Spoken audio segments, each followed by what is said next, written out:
मेरी हाथों से मेरी रामा आज भी उसके यह शब्द कानों में गूंज रहे हैं। कहाँ गए रहीम तुम?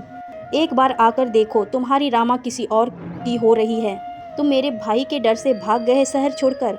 मैंने तुम्हें ढूंढने की बहुत कोशिश की, अपने परिवार को भी समझाने की भी बहुत काफ़ी कोशिश की, पर हार गई मैं। एक दुल्हन के मन में उसके भविष्य के लिए सपने सजाए होते हैं। जब उसकी मांग में सिंदूर सस्ता है और एक मैं अपने अतीत में भटक रही थी, जिसका इन हजार लोगों में जो मेरी शादी में शामिल होने आए थे शायद ही किसी को आभास हो। वो तो बस सुगंध का लिफाफा पकड़ाकर अपना कर्तव्य निभा रहे थे। उनकी नज़रें तो खाने के आइटम्स का जायजा कर रही थी। शादी की सभी रस्में पूरी होने के बाद दूल्हा दुल्हन को आराम करने के लिए एक कमरे में भेजा जाना तय था, जहां उनके चाय नाश्ते का इंतजाम था।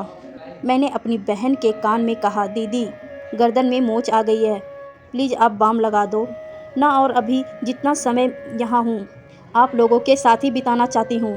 दीदी ने मेरी बात समझी और जो भाभियाँ मजाक के मूड में थी सबको डांट डपट कर वहाँ से हटाया और अपने साथ मुझे उस कमरे में ले गई जहाँ मेरे भतीजे भतीजी सो रहे थे। सुहास अपने भाइयों और दोस्तों के पास चला गया। दीदी ने मेरे सिर से वो भारी साड़ी हटाई और जनवरी की ठंड में पसीने से लथपथ मेरे चेहरे को गीले तौलिया से पोंछने लगी। सिंदूर मेरे चेहरे पर भी फैल गया था। मैं शीशे में खुद को देखकर ही डर गई। यह क्या किया मैंने? यह किसके नाम का सिंदूर मेरी मांग में है? आज तो लगा लिया, लेकिन फिर कभी इसे मैं नहीं लगाऊंगी। मैंने खुद को बहलाया। अभी मेरे सिर में लगे सिंदूर से मेरी मम्मी पापा और भाई सब खुश हैं, तो होने दो। कल जब इनसे दूर हो जाऊंगी तो अपनी मर्जी से अपना जीवन जीऊंगी। विदाई के वक्त भी आंसू नहीं गिर रहे थे। मेरे जितना भतीजे भतीजी को पकड़कर दिन भर रोई थी, वो तो रोते रोते ही सो गए।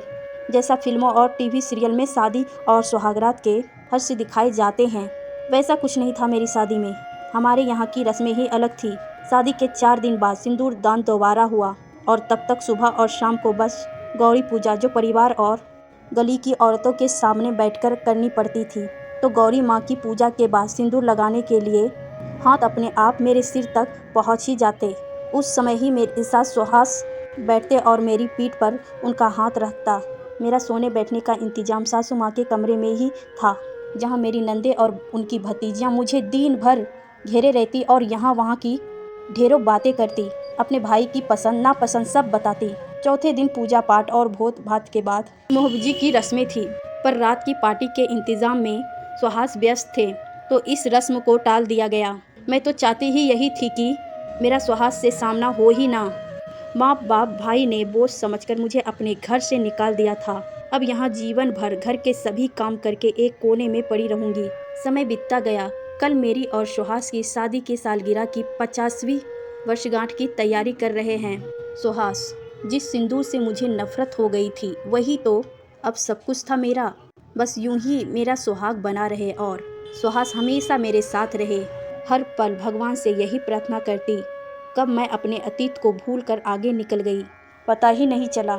यह जीवन अपने बच्चों को पालने पोसने में ही बीत गया। सुहास बहुत ही समझदार इंसान है और मेरे मन की हर बात बिना बताए ही जान जाते हैं। उन्हें मैंने रहीम के बारे में ही उसी रात बता दिया था, जब पहली बार उनसे बात की अपनी शादी के 4 दिन बाद। उन्होंने बस इतना कहा, तुम चाहो तो मैं उस लड़के के पास तुम्हें छोड़ आऊँ।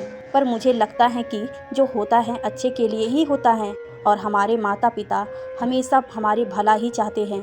टेंट और दावत का इंतजाम देखकर अपनी छड़ी पकड़े, कमर झुकाए सुहास मेरे कान में फुसफुसाई, ए रामा शादी करेगी कल मुझसे, और मैं इनके गले लग गई।